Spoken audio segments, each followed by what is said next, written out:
Hello বন্ধুরা, Shweta village food cooking চ্যানেলে আপনাদের সবাইকে স্বাগত জানাচ্ছি। আশা করছি আপনারা সবাই খুবই ভালো আছেন আর সুস্থও আছেন। আজকে আমি খুবই সহজ একটা রেসিপি নিয়ে হাজির হয়ে গেছি। আজকে আমি মাছের ডিম দিয়ে কিন্তু একটা সবজি বানাবো। খেতে ভীষণ ভালো হয়, বানানো কিন্তু একেবারেই সহজ। তো তার জন্য আমি 300 গ্রাম পরিমাণে মাছের ডিম নিয়ে নিয়েছি। ডিমটাকে খুব ভালো করে কিন্তু ধুয়ে নিয়েছিলাম। তবে এতটা ডিম আমি দেবো না, কিছুটা তুলে রেখে দেবো। তো ডিমটাকে প্রথমে লবণ এবং হলুদটা মাখিয়ে নিচ্ছি। খুব সুন্দর করে কিন্তু লবণ এবং হলুদটাকে মাখিয়ে নেব।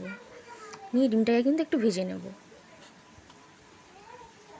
তো কড়াইতে তেল দিয়ে দিয়েছি ডিমটা ভাজবার জন্য। সাদা তেলেই কিন্তু রান্নাটা আজকে আমি করব। তো ডিমটাকে দিয়ে দিচ্ছি।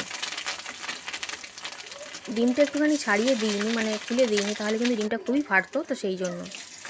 তো এইভাবে নাড়াচাড়া করে কিন্তু খুব সুন্দর করে লাল করে ডিমটাকে ভেজে নেব।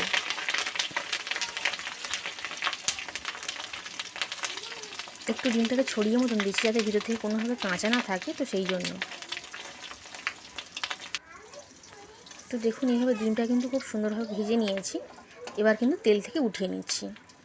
আর ওই তেলের মধ্যেই কেটে রাখা পেঁয়াজের টুকরো এবং লঙ্কার টুকরোগুলোকে দিয়ে দিচ্ছি। দিয়ে একটু কিন্তু লাল করে ভেজে নেব। যারা ডিম পছন্দ করে না তাদেরকে কীভাবে সবজি বানিয়ে দেবেন, তারা কিন্তু অবশ্যই পছন্দ করবে। তো সবজিটা বানানোর জন্য নিয়ে নিচ্ছি আলু। সমস্ত সবজিগুলো কিন্তু খুব সরু সরু করে কেটে নেব। কুমড়োটাকেও সরু করে কেটে নিয়েছি, পটলকে কেটে নিয়েছি, ঝিঙে কেটে নিয়েছি, আর একটু ঢেঁড়স কিন্তু কেটে নিয়েছি। চাইলে ঢেঁড়স কিন্তু এখানে নাও দিতে পারেন। এদিকে পেঁয়াজটা কিন্তু একটু লাল করে ভাজা হয়ে গেছিলো। প্রথমে তেলের উপর আমি পটলটাকে দিয়ে নেব। আর এই সবজিটা বা চচ্চড়িটা বানানোর জন্য সবজিগুলো কিন্তু সরু সরু করেই কাটতে হবে, তাহলে খুব তাড়াতাড়ি কিন্তু ভাজাটা হয়ে যাবে আর খেতেও ভালো লাগবে। তো পটলগুলোকে দিয়ে কিন্তু কয়েক মিনিটের মতো ভেজে নেবো। এবার একটু মেলে মেলে দেবো, আর একটু ঢাকনা দিয়ে ভাজলে কিন্তু খুব তাড়াতাড়ি রেডি হয়ে যাবে।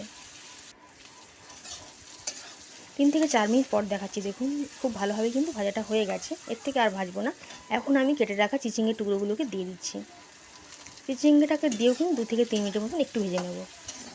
এভাবে যদি সবজিগুলোকে আলাদা আলাদাভাবে একটু ভেজে রান্না করা যায়, তাহলে কিন্তু খেতে ভীষণ ভালো হয়। একটু ঢাকা দিয়ে দেবো। কিছুক্ষণ পর ফিরে এসেছি। দেখুন, চিচিঙ্গাটাকেও দিয়ে ভেজে নিয়েছি 3-4 মিনিট। একটু নাড়াচাড়া করে নিলাম। এর থেকে বেশি কিন্তু ভাজবার আর দরকার নেই। এখন কেটে রাখা আলুর টুকরো এবং কুমড়োর টুকরোগুলোকে দিয়ে দিচ্ছি। দিয়ে 3 থেকে 4 মিনিট কিন্তু ভেজে নেব।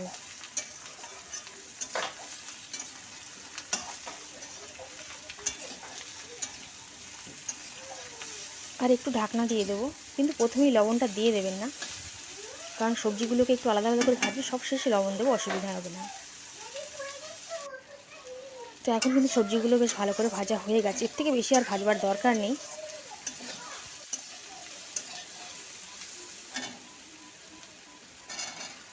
এখন দিয়ে দিচ্ছি, সব শেষে দিয়ে দেবো ঢ্যাঁড়সগুলোকে। ঢ্যাঁড়সগুলোকে সবার শেষেই দেবেন, কারণ ঢ্যাঁড়স কিন্তু একটু আগে থেকে দিলে একটু ঘেঁটে যাবে, তো সেই জন্য।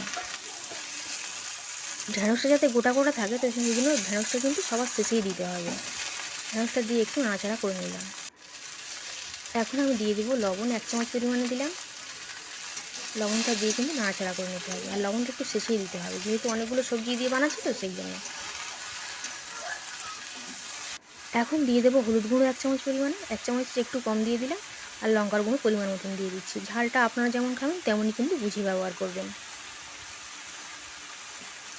আর দিয়ে দেবো 1.5 চামচ পরিমাণে জিরের গুঁড়ো এবং ধনিয়া গুঁড়ো। সব কিছু একসঙ্গে দিয়ে খুব ভালো করে কিন্তু কষিয়ে নেব। তো কষানোটা হয়ে গেছে। এবার আমি পরিমাণ মতন জল দিয়ে দেবো। যেহেতু এটা একদম মাখা মাখা তরকারি হবে, তো সেই জন্য জলের পরিমাণটা কিন্তু খুবই সামান্য দেবো। তো এখানে আমি পরিমাণ মতো অল্প জল দিয়ে দিলাম। দিয়ে ঢাকনা দিয়ে ঢেকে কিছুক্ষণের জন্য কিন্তু অপেক্ষা করব।